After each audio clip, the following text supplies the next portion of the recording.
Abençoamos também, Senhor, a vida do Fernando nesta manhã, para que ele possa trazer a Tua mensagem ao nosso coração e fazer com que nós saiamos daqui com a certeza de que o Senhor falou conosco, que o Senhor entende, compreende, conhece nossas necessidades e que nesta manhã elas sejam apresentadas diante do Senhor por meio da Tua palavra e por meio da Tua palavra também a nossa resposta venha para a glória do Teu nome, em nome de Jesus. Amém.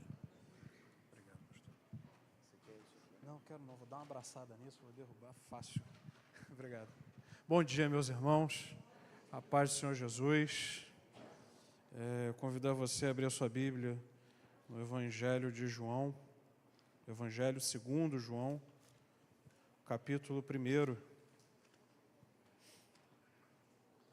E, como o pastor Luiz falou, tirei uma folga forçada aí no CHN.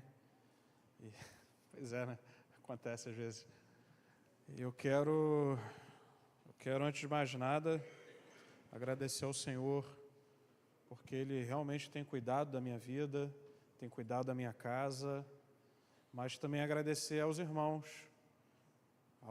dessa igreja que cada um do seu modo expressou um amor que me constrange. E eu quero agradecer vocês, meus irmãos. Cada mensagem, cada visita, cada abraço, eu quero realmente agradecer e dizer que o amor de Cristo age através de vocês. Que vocês permaneçam levando do amor de Cristo a, seja lá quem for, àqueles que passarem pela vida de vocês. Muito obrigado, meus irmãos, que o que eu tenho com vocês é uma dívida de amor. Muito obrigado, meus irmãos.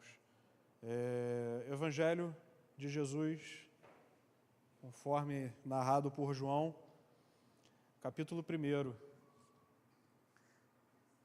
Antes de ler, é pertinente a gente observar o início de um livro e algumas motivações que fizeram com que esse escritor escrevesse a narrativa do Evangelho de Jesus.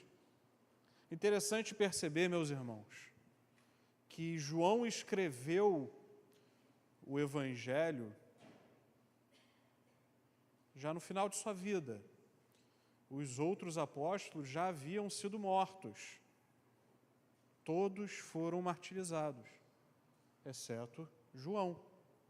E se a gente... É difícil datar exatamente, mas a gente pode fazer um corte na história e estimar que João escreveu esse evangelho entre o ano 70 e 100 depois de Cristo. É um bom corte histórico e é pertinente para percebermos alguns acontecimentos que houveram naquele tempo e que, diante disso, João fez questão de lembrar a segunda geração de cristãos.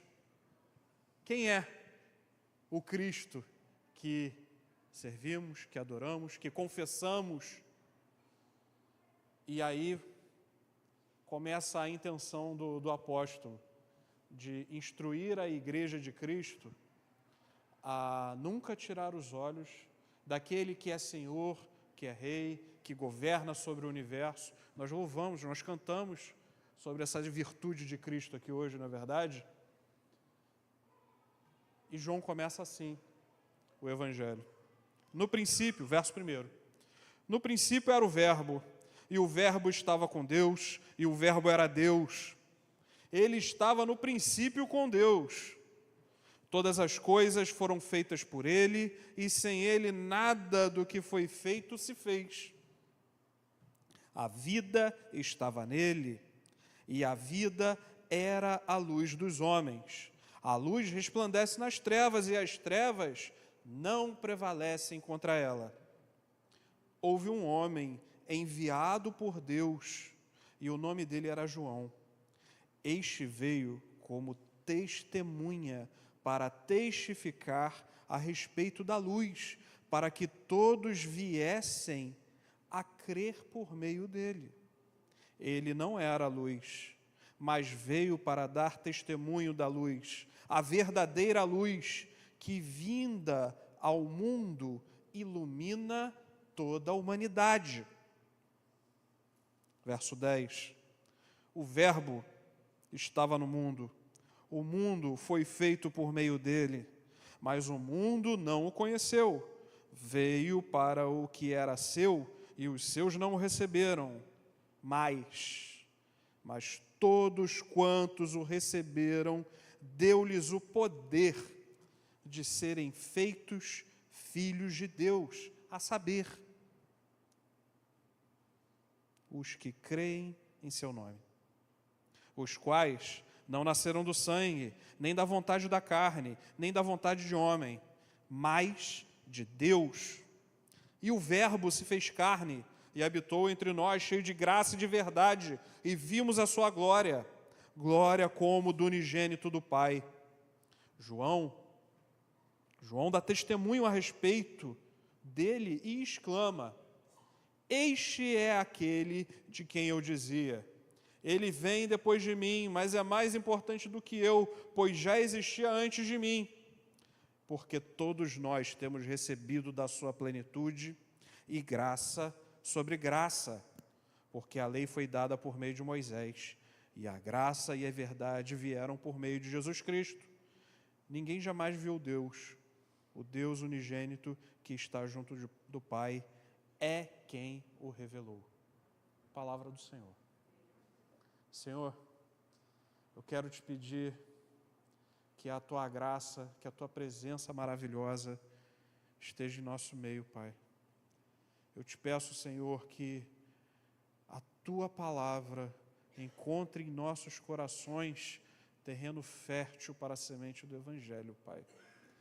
Senhor, abra os nossos ouvidos, abra os nossos olhos, para que possamos tão somente ouvir a tua voz, Pai.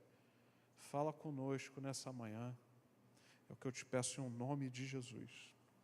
Amém. Muito bem, meus irmãos. O apóstolo João, também identificado como aquele a quem o Senhor amava, e o amava porque era chegado a Cristo, tão chegado ao ponto dele ter a liberdade, se eu posso dizer assim, de aconchegar sua cabeça no peito de Cristo. João, o apóstolo do amor.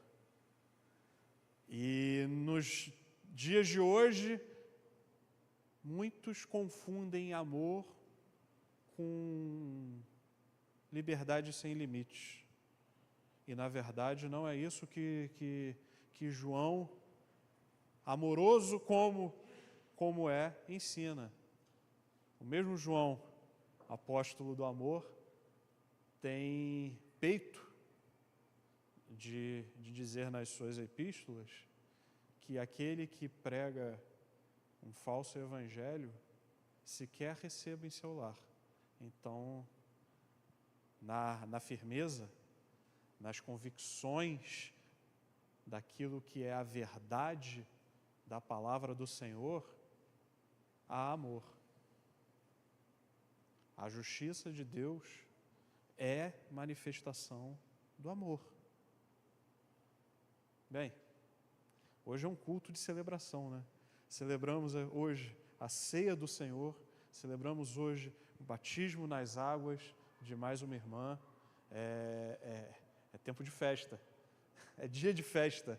E num dia de festa, eu acredito, eu creio que nada é tão importante quanto celebrarmos a Cristo. Cristo em nossas vidas, Cristo pela sua obra perfeita e completa, que nos alcança, que nos alcançou, que nos torna novas criaturas. O apóstolo João, lembra que eu falei? Ele escreveu essa carta, provavelmente ele estava no final de sua vida, sim, pelo tempo, mas provavelmente ele estava dirigindo essa carta para a igreja de Éfeso. Nossos irmãos aí que participaram do IBV, do Instituto Bíblico Videira, estou com saudade de vocês. E a gente viu um pouquinho disso, a gente viu um apanhado disso, lembra, Helena? João, quando escreveu, para quem escreveu, lembra? Quem era o público que João destinou? João destinou o Evangelho, a narração do Evangelho de Jesus, para cristãos, a segunda geração de cristãos, localizados em Éfeso. E naquela região haviam tanto gentios quanto judeus convertidos a Cristo. É importante a gente observar isso, porque já começa uma primeira lição para nós. Não importa a nossa origem, meus irmãos. Não importa de onde eu e você viemos. Não importa. O pastor Luiz falou isso no Dia dos Pais aqui, e é uma frase que eu lembro da minha avó falando para mim: filho, Deus não tem neto. E eu me peguei essa semana ajudando minha filha num trabalhinho de escola a lembrar novamente disso. A professora lá pediu para os alunos começarem uma pesquisa genealógica de seus familiares. Pô, bacana, vamos contar só as vitórias, né? Que as derrotas a gente não passa para as crianças. E, ok, né? Tudo bem. Mas ali eu comecei a ver alguns momentos de familiares, de antepassados, que realmente foram extremamente virtuosos e que, no seu tempo, fizeram coisas consideráveis para a igreja de Cristo da sua época. E, glória a Deus, parabéns para eles. E depois, né? E depois? E os filhos? E os netos? E os bisnetos? E o trineto? E aí? Ficou só na história. A igreja de Éfeso também foi chamada a atenção nisso. Olha, seus pais ouviram de Cristo, alguns deles até viram o próprio Cristo, presenciaram. Mas e você, meu irmão? E você? A fé do seu pai é do seu pai. E a sua? Quem é você? Com quem você se relaciona ao ponto de dizer: tu és meu Senhor e Rei? João começa lembrando a igreja de que Jesus é Deus. Ora, é óbvio, é? E na prática? Temos a consciência, a lucidez. Estava até conversando com o Jean aqui antes do culto, né? A importância da lucidez na vida cristã. Temos momentos de empolgação e emoção? Claro que temos, nós somos dotados de emoções. Deus nos criou para isso, para termos emoções também. Não somos anestesiados de tudo, mas como é importante a lucidez na caminhada. Porque a empolgação faz você correr bem 100 metros. A lucidez te dá a capacidade de percorrer uma maratona. Os atletas aí que o digam. Lembra do nosso passeio ciclístico? Lembra, Felipe? Meu gás acabou como? Na metade da ida.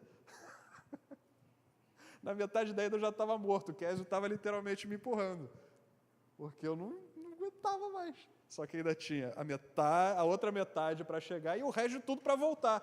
Senhor, como faz falta preparo e estratégia, né? Felipe não.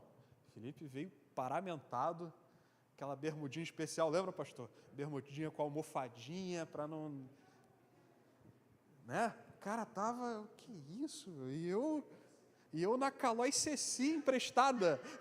Lembra da Calói Ceci? De chinelo. Não, chinelo não estava não. Chinelo não estava não, mas eu não estava com aquela bermudinha especial. Tem um silicone, tem um amortecimento. No meio do caminho faz falta. A gente te usou, mas faz falta, tá? Miguel também. Volta para cá. Gente, por favor, não atrapalha, né? Pô. Mas é importante o preparo. É importante conhecer com quem caminhamos. Caminhamos com aquele que é o Verbo de Deus, e João já começa com essa expressão, o Verbo, a ação de Deus, a força motora da criação chama-se Jesus Cristo. Antes de todas as coisas, Jesus era Deus. Jesus é Deus. É a força que fez com que todas as coisas existissem. E aí eu olho para essa informação que Jesus se importa em dar para a igreja, e não tem como eu não pensar naquilo que nós aprendemos, que Jesus é o Cordeiro que tira o pecado do mundo, o Cordeiro de Deus que nos salvou desde a fundação do mundo. Temos um Deus que se importa em nos atrair a Ele antes mesmo da nossa existência, antes mesmo de sermos gerados no ventre da sua mãe. O nosso Deus já sabia de cada detalhe nosso, cada característica nossa, cada virtude nossa, cada defeito nosso.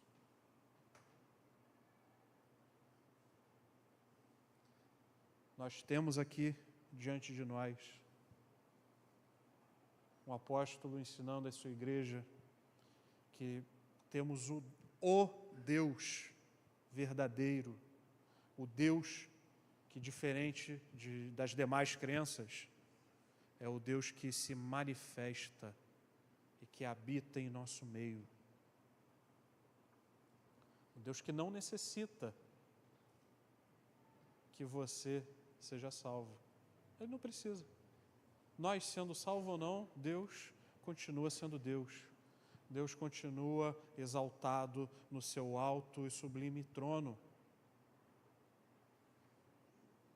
Ainda assim, aquele que, pela sua grandeza, pela sua magnitude, se importa em nos atrair a Ele, em nos reconciliar com Ele, com um amor tal, essa é a expressão que João vai falar, né?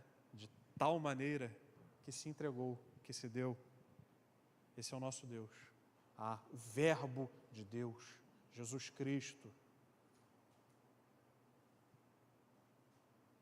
A vida estava nele, a vida era a luz dos homens, a luz resplandece nas trevas, e as trevas não prevalecem contra ela.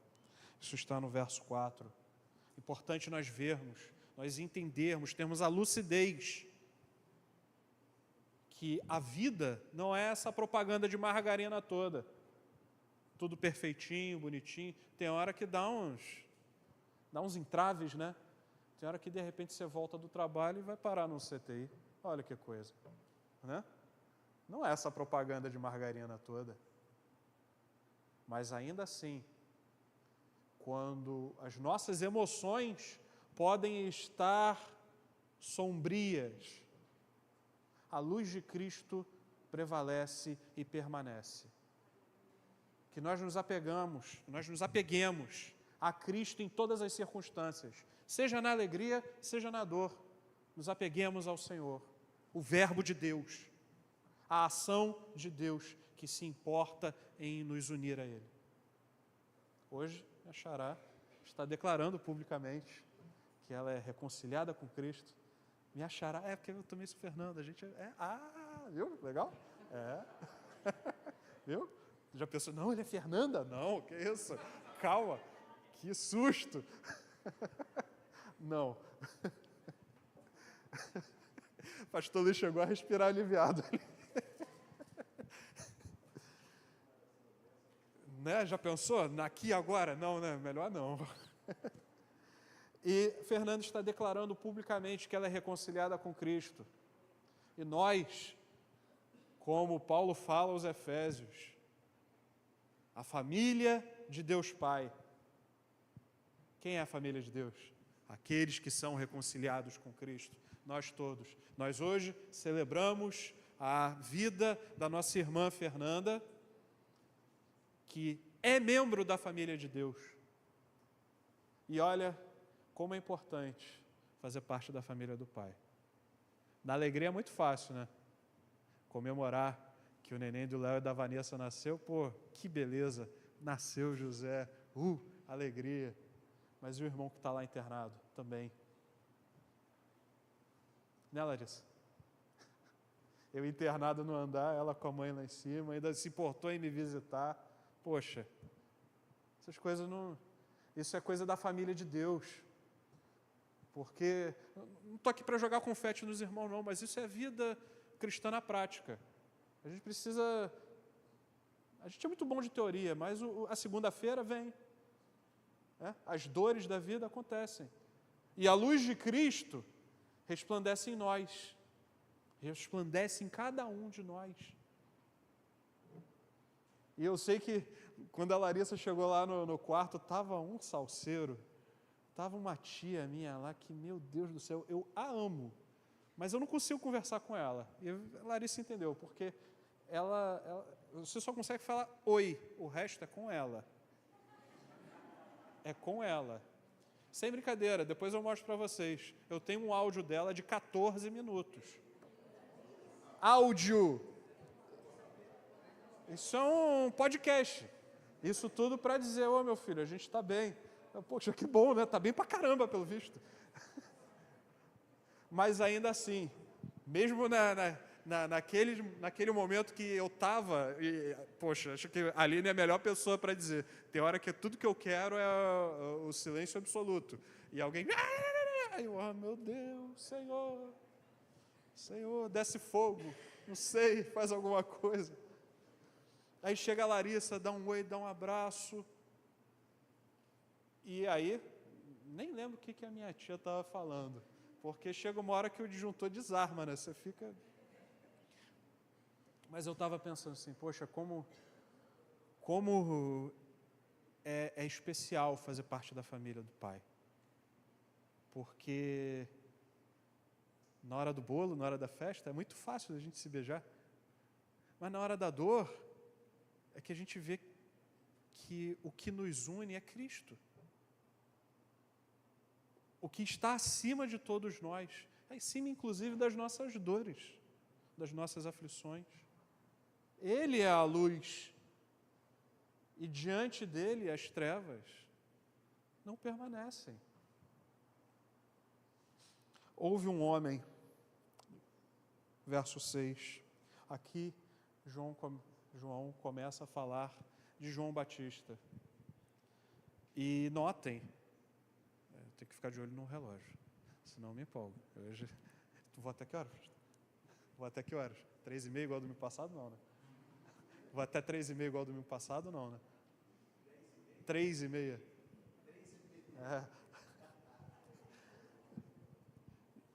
João começa a falar de João Batista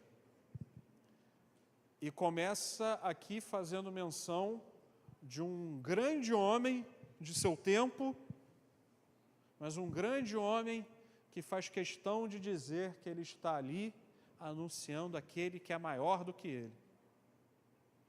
Sabe, meus irmãos, olhar para o Evangelho de João, nós precisamos ser lembrados que nós, como Igreja de Cristo, precisamos da perspectiva escatológica do ser igreja. Nossa, Fernando, muito teórico. Melhor isso aí, vamos para a prática. Precisamos ser cristãos que tenham a clareza de entendimento, a noção de que Jesus nos enviou, e nos enviou para testemunharmos Ele. E quando eu digo de perspectiva escatológica, é lembrarmos o tempo todo que o Senhor prometeu que viria, mas também prometeu que voltará. Precisamos ter em nossas mentes, precisamos ter isso como regente de nossos atos, que o Senhor Jesus voltará em poder e em grande glória. O cordeiro e o leão. A face do cordeiro já foi revelada, virá a face do leão, em que todos os povos se prostrarão, curvarão os seus joelhos diante dele, inclusive aqueles que não creem, mesmo que os seus joelhos sejam quebrados, se dobrarão diante do Senhor. Precisamos ter a perspectiva de vida, de que vivemos para aquele que voltará para reinar sobre todas as coisas. Somos parte daquele povo que o próprio apóstolo João fala em Apocalipse, né? Todos os povos, tribos, línguas e nações estarão prostrados diante do Cordeiro, declarando: digno é o Cordeiro de receber toda glória, força, honra e poder. Todos os povos. Sabe? Quando eu olho para essa expressão, eu percebo que no nosso meio, mesmo sendo com tantas coisas em comum, cidade, nível social, formação, educação, mas ainda assim temos muitas peculiaridades entre nós. E às vezes sai até faísca, não é verdade?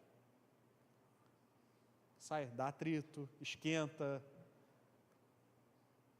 Precisamos ser lembrados que, como povos, tribos, línguas e nações, haverá uma grande diversidade de estilos de pessoas diante do Cordeiro, todos eles irmãos, todos eles, como João Batista, testemunhando. E qual é o nosso testemunho?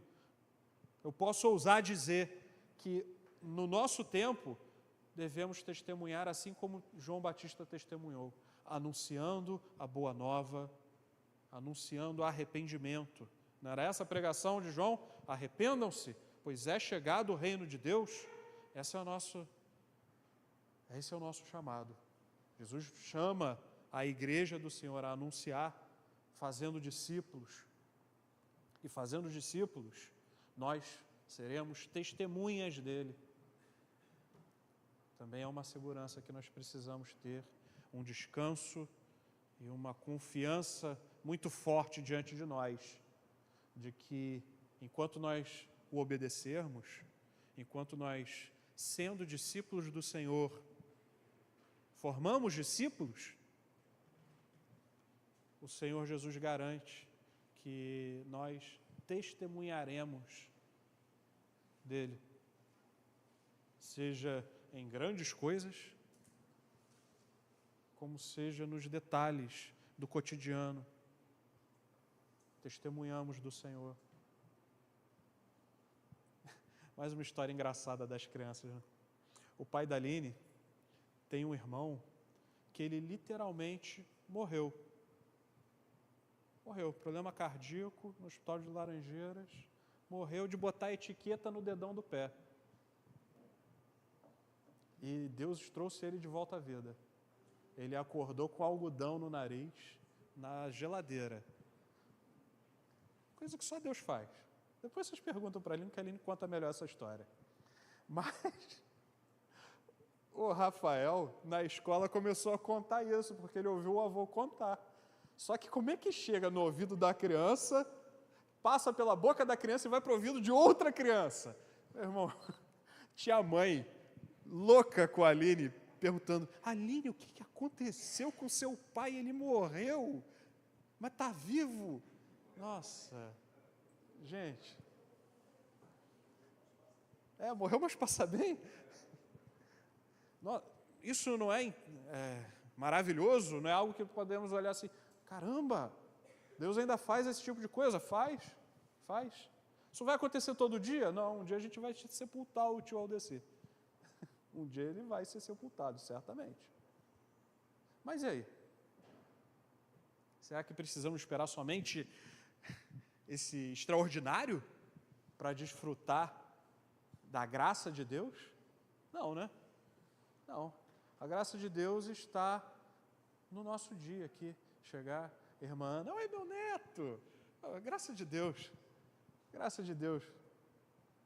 Graça de Deus a gente estar junto aqui, a gente poder se abraçar, a gente poder unidos aqui, celebrarmos a maravilhosa salvação do Senhor, celebrarmos o que o nosso Deus, o Senhor Jesus, o Cristo, o ungido de Deus, fez por nós, mesmo nós ainda não sendo merecedores.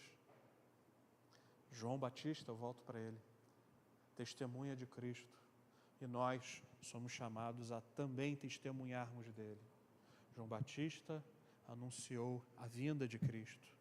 Nós, Igreja de Cristo, anunciamos que ele voltará, certamente voltará.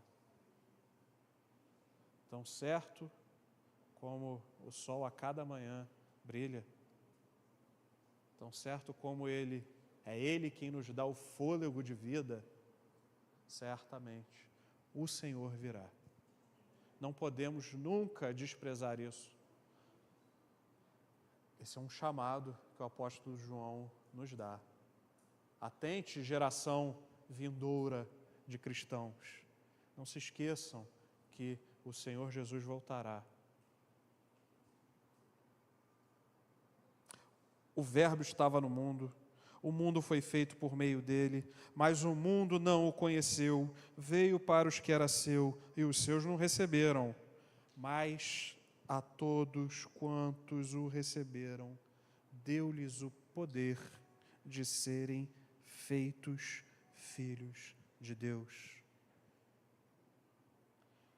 Aqui, talvez dá para alcançar um pouco do que Agostinho de Hipona falou ao comentar sobre o Evangelho de João. O Evangelho de João, ele é tão profundo ao ponto de um elefante conseguir mergulhar e nadar nele, e ao mesmo tempo tão simples ao ponto de uma criança conseguir compreender o que está sendo ensinado.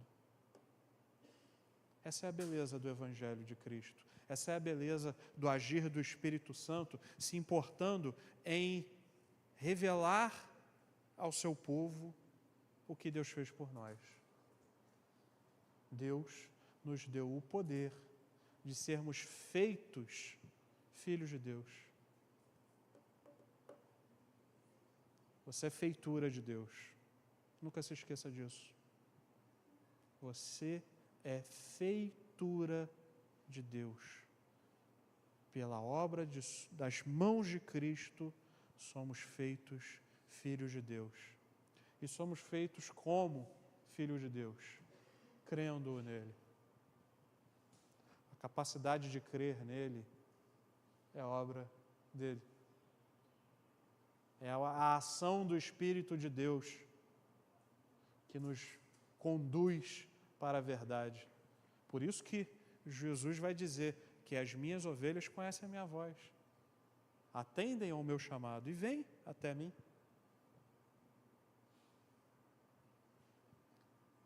Responda ao chamado de Cristo. Ouça atentamente a voz de Cristo. Desfrute do aprisco do Senhor, do bom pastor que nos conduz a pastos verdejantes, que cuida de nós, mesmo quando a gente não está enxergando esse cuidado, Ele permanece cuidando. Ele nunca nos abandona, meus irmãos, nunca, nunca.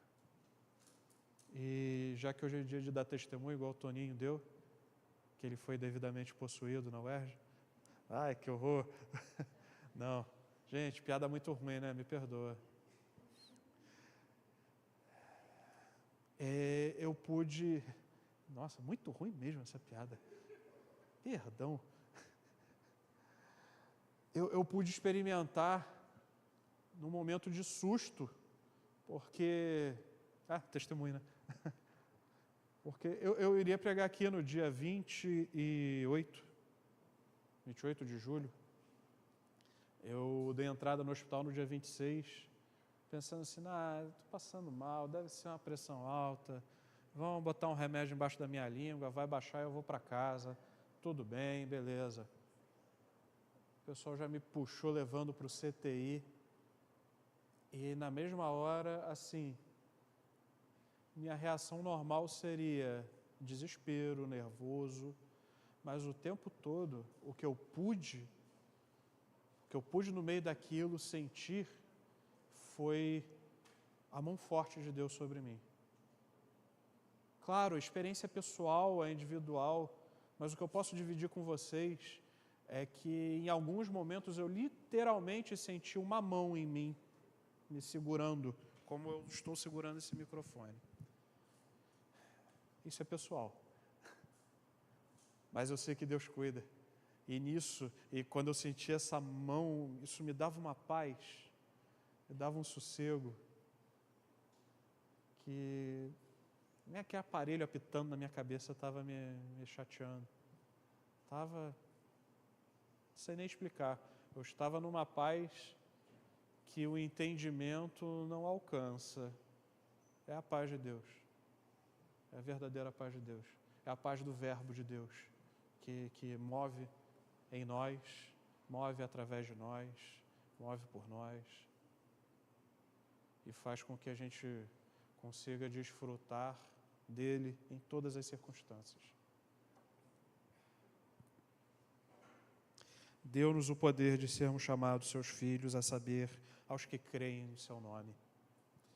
Cremos no nome do Senhor? Crer não é só saber que existe, meus irmãos. Hoje em dia tem muita gente boa falando assim, não, eu creio, sim, Jesus e tal, mas crer não é somente saber. Crer é um modo de vida. Né? Em Lucas, Jesus disse, aquele que crê em meus mandamentos e os guarda, esse é o que me ama, e aquele que me ama é amado pelo meu Pai, e eu também o amarei e me manifestarei a Ele. Precisamos ter essa sede, esse desejo de desfrutar da manifestação de Deus, meus irmãos. E a manifestação de Deus, você pode sair dando cambalhota? Não sei, cada um é cada um, mas não necessariamente você sentirá um arrepio, vai sair pulando para lá e para cá, gritando. Se acontecer, amém, irmão, fica contigo aí. Mas o Senhor se manifesta àqueles que são dele, sabe? O Senhor se manifesta àqueles que são dele. O Senhor, o Verbo de Deus, que se fez carne, habitou entre nós. Outra curiosidade, João fez de propósito isso, porque se ele escreveu o Evangelho entre o ano 70 e o ano 100, certamente foi muito próximo da destruição do Templo de Jerusalém. E para os judeus, aquele templo era literalmente a habitação de Deus. E João se importa em dizer, o Deus verdadeiro, Criador de todas as coisas, Ele não está contido nem detido num espaço limitado por homens. Isso me faz lembrar, olha como é importante a convivência do ser igreja. Semana passada fizemos nossa célula, conversando entre os irmãos sobre o que a pastora Daniele falou a respeito dos neurodivergentes. E uma pergunta foi levantada muito pertinente. Como um neurodivergente pode responder ao Evangelho? Pergunta pertinente pra caramba, né? Conclusão que nós chegamos. Deus não é limitado pelas limitações humanas. Deus não está limitado no que você é capaz de fazer. E olha que nós não temos nenhum atestado dizendo que tem alguma coisa não funcionando direito aqui dentro. Deus não é limitado pelas nossas limitações. Deus se importa em habitar no nosso meio, cheio de graça e de verdade. Mais uma fala de João que ele é muito, até sagaz em dizer, porque quando ele fala cheio de graça e de verdade, ele está fazendo menção à aliança mosaica lá no Êxodo, da verdade e da graça de Deus. A verdade, que é o que todos nós procuramos, né? O que é a verdade? Que pergunta retórica, né? O que é a graça de Deus? A graça de Deus é Cristo, a verdade de Deus é Cristo. As respostas, as perguntas deste tempo, deste mundo, da nossa geração, são Cristo. Precisamos saber dialogar com o nosso tempo. E dialogando com o nosso tempo, apontar tão somente para a verdadeira luz que resplandece, em que as trevas não podem permanecer. Jovens, nossa, já estou ficando velho para eu chamar alguém de jovem, eu que sempre fui o moleque. Jovens, o tempo de vocês é um desafio que a minha geração não experimentou. Mas a verdade permanece a mesma. A verdade é que Cristo é o caminho, é a verdade, é a vida. Diante de todos os desafios que as gerações experimentam, a verdade permanece soberana, absoluta, no alto e sublime trono.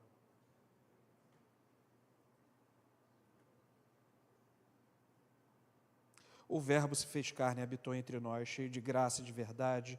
Vimos a sua glória, glória do unigênito do Pai. Sabe? Para eu fechar. Se tem algo, não há algo, deixa eu corrigir. Saibam disso, tenham certeza disso. Não há algo mais importante na vida de seja lá quem for do que a glória de Deus. A glória de Deus é o bem mais precioso que qualquer ser humano pode experimentar.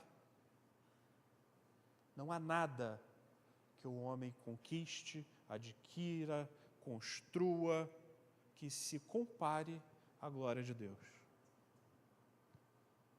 Nós somos chamados a responder à mensagem de Cristo com um coração desejoso,